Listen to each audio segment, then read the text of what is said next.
The evolution of African American education. Disparities in early education have existed in the United States since before this country's founding. Many African American children were banned from attending school due to laws prior to the Civil War. While private organizations were in charge of educating white children, the education of African American children was little to none. Even though some areas of the United States began accepting the rights for minority children to learn before the abolishment of slavery, other places were strictly prohibited. During 1847, the Virginia Criminal Code stated that any white person who shall assemble slaves or free Negroes for the purpose of instructing them to read or write shall be punished by the confinement of jail and by fines. Due to this code, when authorities learned that Margaret Douglas, a former slaveholder, was instructing free African American children in reading and writing, she was imprisoned for 1 month and fined $1. Circuit Court Judge Richard H. Baker upheld the sentence in order to set a good example for others and discourage them from these acts as well. According to Douglas, white people had a fear of black literacy because of their beliefs in white supremacy. She also claimed in her memoir that she and her teenage daughter established a private school where 20 to 25 free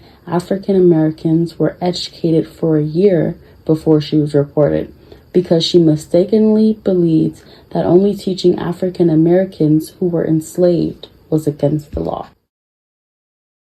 By the late 1700s, slavery had been abolished in Massachusetts. This measure prevented Boston's public schools from being segregated. However, African Americans felt they were at a disadvantage because white teachers and students in the integrated schools harassed and mistreated African American children. Parents filed petitions to create new schools just for African American children, but they were rejected.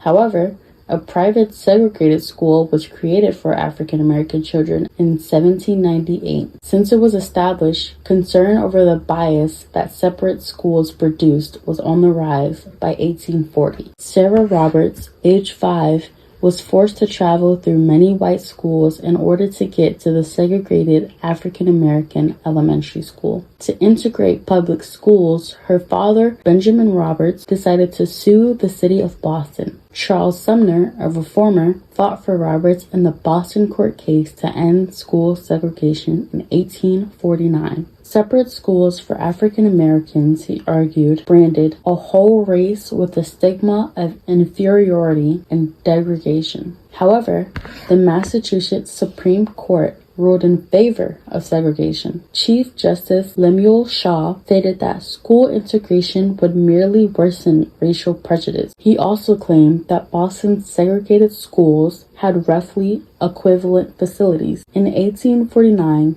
the case was renamed the Roberts versus the City of Boston after African American activist Robert Morris aligned with Benjamin Roberts and Charles Sumner. In their petition, African American parents described the circumstances they thought to be illegal in their appeal to the Massachusetts Supreme Court. Parents described how most Boston public schools refused to accept their children as students. They also expressed resentment because they were taxed to support schools which their children were not allowed to attend. Despite these claims, the Roberts case was unsuccessful because authorities explained that special arrangements had been made for minority children as well as compensation for any wrongful expulsions. After slavery was abolished in the United States, African Americans were granted free legal status as well as 3 constitutional amendments. The 13th Amendment, which was adopted by Congress on January 31st and approved on December 6, 1865, ended slavery in the United States. Neither slavery nor involuntary servitude, except as a punishment for crime whereof the party shall have been duly convicted, shall exist within the United States or any place subject to their jurisdiction.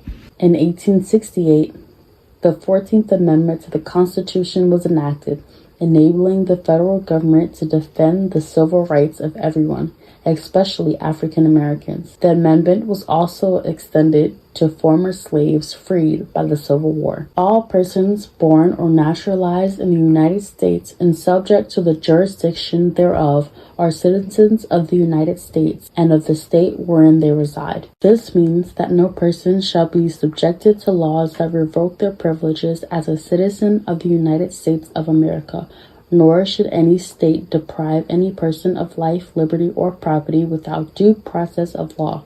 The 15th Amendment, which was approved by Congress in 1869, gave African American men the right to vote. The right of citizens of the United States to vote shall not be denied by the United States or by any state on account of race, color, or previous condition of servitude. Despite these amendments, the Supreme Court issued a number of rulings in an attempt to reverse all the work that Congress had done for Reconstruction. African Americans were segregated from white people by law and were considered second-class citizens. These rules even permitted segregation in public spaces and on public transit.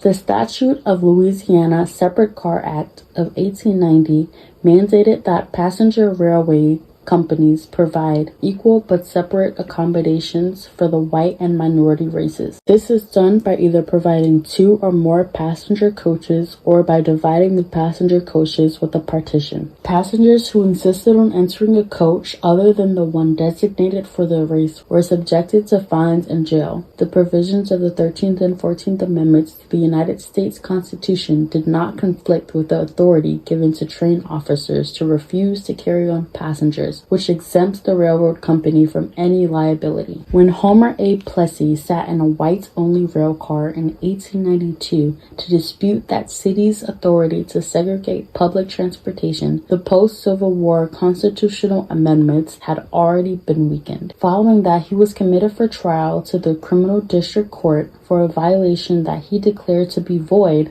because it went against the U.S. Constitution. Plessy's case was unsuccessful because the court upheld the state legislation as lawful and dismissed his appeal to the U.S. Supreme Court in 1896. The decision in Plessy v. Ferguson was the major inquiry into the meaning of the Equal Protection Clause of the 14th Amendment, considering it prohibited states from denying equal protection laws to any person within their jurisdiction. Justice Henry Billings Brown conceded that the 14th Amendment intended to establish absolute equality for the races before the law, but held that separate treatment did not imply the inferiority of African Americans. The separate but equal doctrine was established because of this case. Although the Supreme Court did not use the word separate but equal, it did emphasize that there was no difference in equality between the white and black railroad cars. By establishing separate and equal public facilities and services for African Americans and whites, the separate but equal doctrine gave constitutional sanction to laws designed to achieve racial segregation. They started passing legislation that oppressed African Americans known as Jim Crow laws. Jim Crow laws were state and local statutes that legalized racial segregation. These regulations segregated parks, schools, waiting areas, and other public places by enforcing criminal penalties. It was believed that former slave children would benefit more from an education if they attended their own schools in their own communities. These African American schools were separate but never equal. The desegregation of higher education is a crucial and frequently unnoticed accomplishment of the UNC School of Pharmacy. The former North Carolina College for Negroes student Thomas R. Hockett submitted an application for admission to the UNC School of Pharmacy in 1933. Due to Hockett's racial denial, 2 attorneys from the National Association for the Advancement of Colored People filed one of the first lawsuits against segregation in higher education. However, even after Hockett's attempts to enroll, the UNC School of Pharmacy maintained institutional segregation for nearly 30 years, though there were still cases of accidental integration. William Wicker applied to UNC School of Pharmacy expecting to be denied and have the state fund his education at an out-of-state university. Although UNC had admitted black students to other graduate and professional programs starting in 1951, the School of Pharmacy did not. Wicker was a fair-skinned man who believed the university did not know he was black when he enrolled. After his acceptance, Wicker faced a hostile environment in the School of Pharmacy and on campus. Wicker said that the faculty and school leadership were just not ready for him, and he left the program after a few years. Mona Yvonne Boston transferred to the UNC School of Pharmacy from Hampton Institute in 1965, only a few years after Wicker dropped out. Since Wicker's dropping, the leadership had been replaced. Much to my surprise, there were not police cars or marshals or people trying to protect the crowd. The whole student body was lined up on both sides of the sidewalk. I walked along and they were friendly. When I got to the door, the dean opened it and said, "Welcome to the School of Pharmacy. I want you to remember that you were the first." The dean was unaware of Wicker's attendance prior. Wicker didn't re-enroll until 1970. I didn't feel like I was blazing a trail or fighting a battle or any of that. I just decided that I was going to the University of North Carolina at Chapel Hill and be a pharmacist, and that was my whole goal. With the school under new leadership and no longer the only black student in the program, he found a more welcoming environment, earning his degree in 1972. While practicing law in Baltimore, Thurgood Marshall worked to gather cases involving the pay of black teachers for the NAACP. Donald G. Murray, the plaintiff, was a highly qualified Amherst alumni who had been turned down for admission to the University of Maryland Law School. In order to be admitted to the segregated University of Maryland School of Law, he requested a writ of mandamus. Thurgood Marshall claimed that his client was denied separate but equal treatment and urged attorney Charles Houston to take on Murray versus Maryland. Houston agreed and represented Marshall in the case in Baltimore City Court in 1935. The judge ruled on January 15th of 1936 that Murray had been rejected solely on the basis of race and ordered the university to admit him. On appeal, Judge Bond determined that Murray would enroll in the school, but only if he was kept apart from white kids to maintain the separate but equal decision from Plessy versus Ferguson. In 1938, Murray graduated from the university's law school as the first black student. In 1946, Heman Marion Sweat applied for admission to the University of Texas School of Law.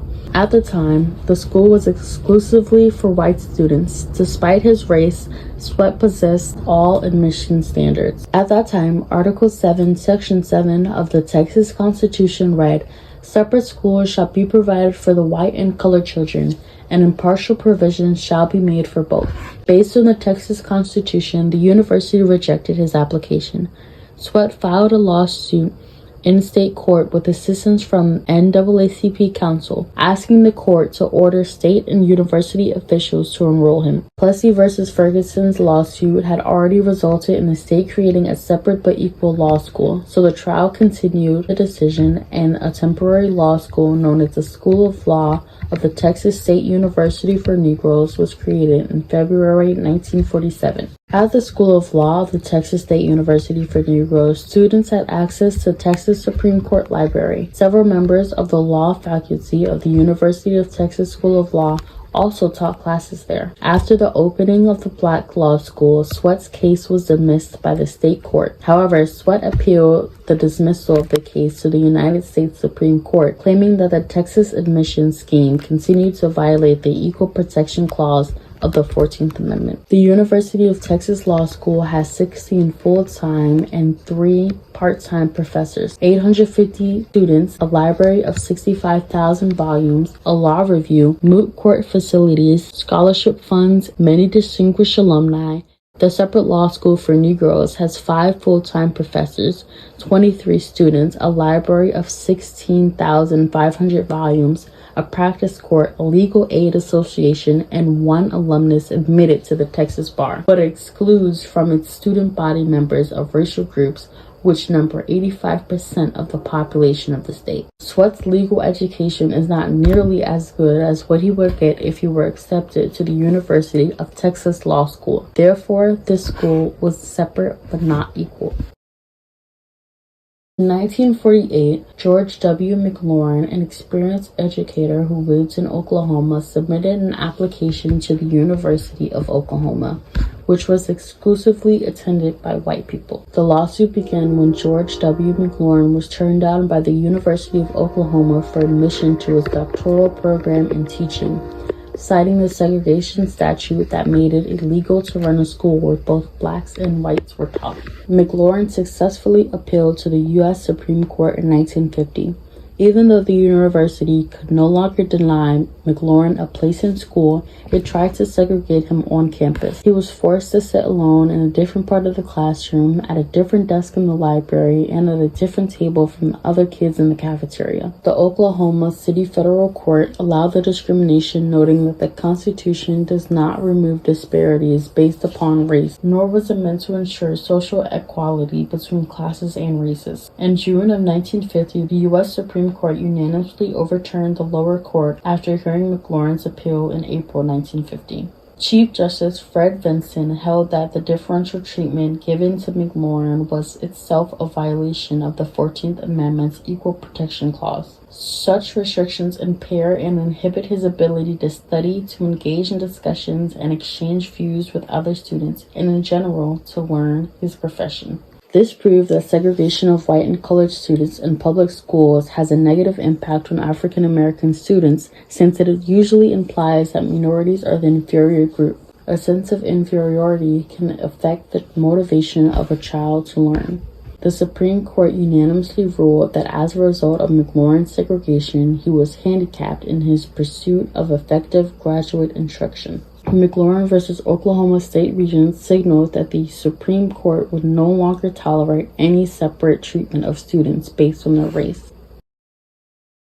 In 1951, Oliver Brown filed a lawsuit against the Topeka, Kansas Board of Education after learning that his daughter, Linda Brown, had been turned away from the city's all-white elementary schools. Brown argued in his lawsuit that segregation violated the Equal Protection Clause of the 14th Amendment. It states that no state may deny to any person within its jurisdiction the equal protection of the laws. He also stated that schools for black children were not equal to schools for white children. The case was heard by the U.S. District Court in Kansas, which acknowledged that segregation in public schools had a detrimental effect upon the colored children and contributed to a sense of inferiority, but upheld the separate but equal doctrine. The Supreme Court grouped Brown's case with 4 other issues involving school segregation when they initially heard them in 1952. The case was then known as Brown versus Board of Education of Topeka. When it came to the decision on school segregation, the justices were divided.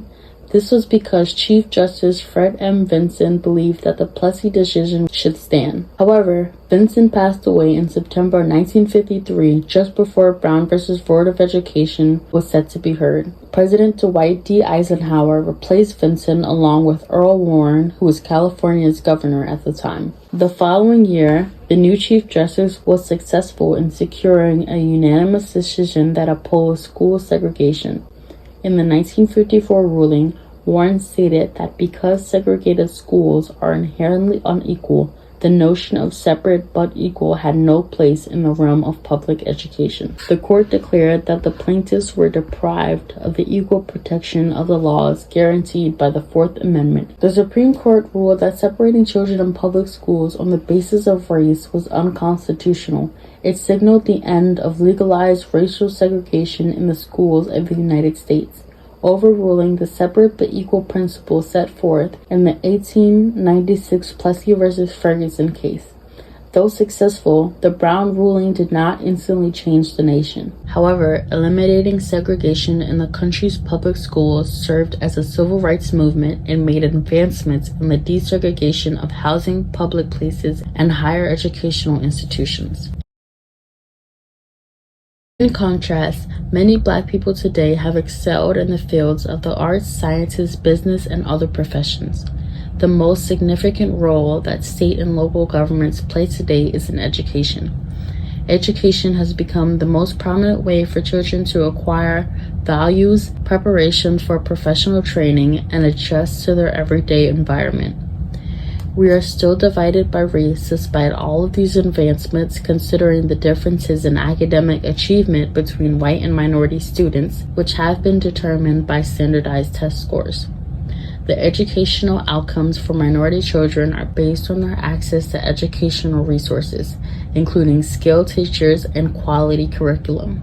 In schools with a large minority of students, curriculum options and resources have always been lower quality, accompanied by teachers who lack the proper education to teach students.